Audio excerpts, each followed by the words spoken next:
సహకరించినటువంటి ప్రధానోపాధ్యాయుల గారికి, టీచర్స్ అందరికీ నా హృదయపూర్వక నమస్కారాలు. నా తోటి వారికి ఈ వేదికపై అలంకరించినందుకు ధన్యవాదాలు. అలాగే 76వ గణతంత్ర దినోత్సవ శుభాకాంక్షలు. Thank you. ఈరోజు మనకి ఎంతో ఆనందకరమైన రోజు. ఎందుకంటే మనకి గణతంత్ర దినోత్సవం కాబట్టి. గణ అంటే సమూహం, తంత్రియం అంటే ఆలోచన.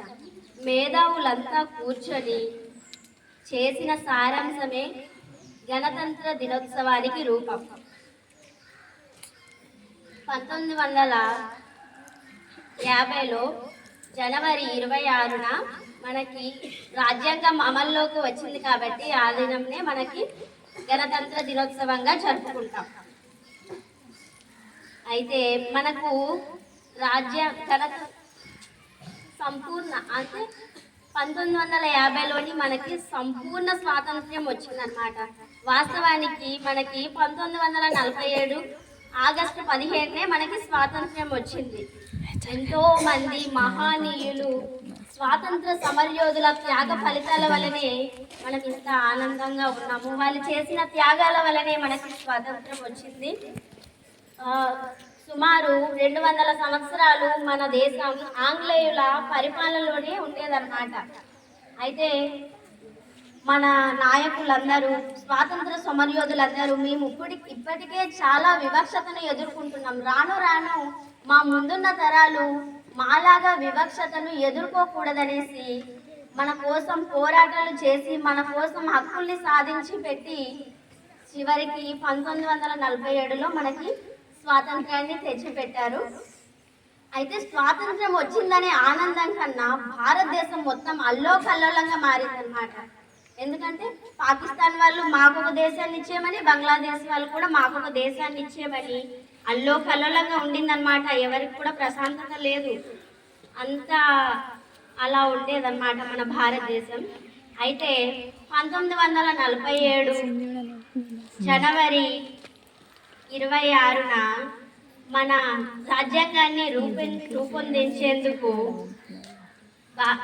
1947 జనవరి 26న మనకి రాజ్యాంగ నిర్మాణ కమిటీ ఏర్పాటైందనమాట. ఈ కమిటీకి అధ్యక్షతని డాక్టర్ బిఆర్ అంబేద్కర్ గారు వహించారు. సుమారు 2 ఏళ్ళు 308 మంది సభ్యులు విపులంగా చర్చించి సవరణ చేయడం వల్లనే మనకు రాజ్యాంగం అనేది మనకి ఉపయోగపడేలా అంత బాగా చేశారు. ఎంతోమంది మేధావులు వల్లనే మనం ఇంత ఆనందంగా ఉన్నాం. 360 మంది అధ్యక్షతను బాబాసాహెబ్ అంబేద్కర్ గారు వహించారు. మనము ఇంత స్వేచ్ఛగా హక్కుల్ని స్వాధీనం చేసుకున్నాం అంటే మన స్వాతంత్ర సమరయోధులు మనకు ఇచ్చిన బహుమతి అన్నమాట. మనకి రాజ్యాంగం వల్లనే ఎన్నో కులాలు వర్గాల వారికి వివక్షత ఉండేదన్నమాట. 1947 తర్వాత అల్లోకల్లోలంగా ఉండింది కాబట్టి మన భారతదేశం అప్పటి నుంచి కూడా అగ్రవర్ణాల కులాస్తులు మన తక్కువ కులాస్తుల వాళ్ళకి అంటరాని వారిగా వివక్షతను చూపించేవారన్నమాట. వివక్షతను చూపిస్తే 1947 తర్వాత స్వాతంత్రం వచ్చిన తర్వాత మరి అలాగే కొనసాగితే అందుకనే అంటారు స్వాతంత్రం అనేది శరీరం అయితే అందులో ఆత్మే రాజ్యాంగం అన్నమాట. అందులో ఉన్నటువంటి ఆత్మ, శరీరము ఉన్న ఆత్మ లేకపోతే ఆ మనసు చచ్చిపోయినట్టే. అలాగే స్వాతంత్రం ఉన్నా సరే రాజ్యాంగం లేకపోతే స్వాతంత్రం వచ్చినా రాకపోయినా ఒకటే. స్వాతంత్రంతో పాటు రాజ్యాంగం కూడా ఉండాలి. ఆ రాజ్యాంగంలోని ఎన్నో హక్కుల్ని మన కోసం మన బాబాసాహెబ్ అంబేద్కర్ గారు, అలాగే రాజేంద్ర ప్రసాద్ గారు, ఇంకా చాలా మంది సభ్యులతో కూడి మన రాజ్యాంగాన్ని నిర్మించారన్నమాట. సుమారు 64 లక్షల రూపాయలు రాజ్యాంగం కొరకు ఖర్చు పెట్టారన్నమాట. ప్రపంచంలోకెల్లా మన రాజ్యాంగం అతి పెద్ద లిఖిత పూర్వక రాజ్యాంగం అన్నమాట.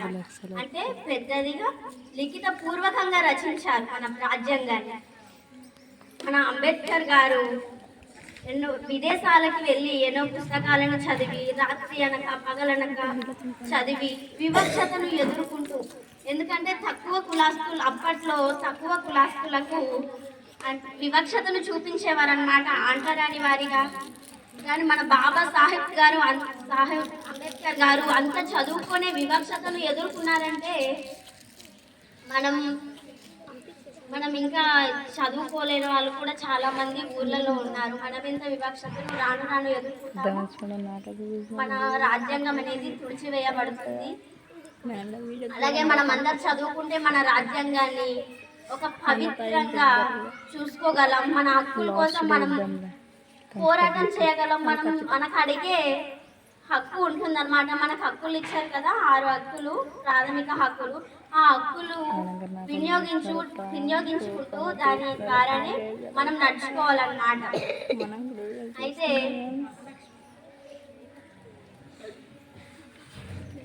మనకి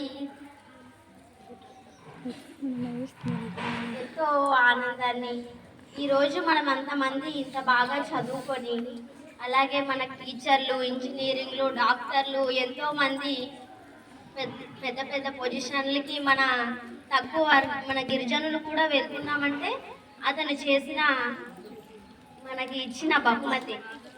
ఎంతోమంది ఒక్కటి అడుగుంటే ఏది జరగదు. చాలా మంది ఒకరి గురించి అని కాదు, అందరూ కూడా మన స్వాతంత్ర సమరయోధులు అందరూ కలిస్తేనే మనకి భారతదేశం బహుమతిగా ఇచ్చి వెళ్ళిపోయారు. దాన్ని మనం గర్వించాలి. మనకి ఇంత మంచి భారతదేశాన్ని ఎన్నో సాంప్రదాయాలు, సంస్కృతులు. అందుకని అంటారు మన భారతదేశం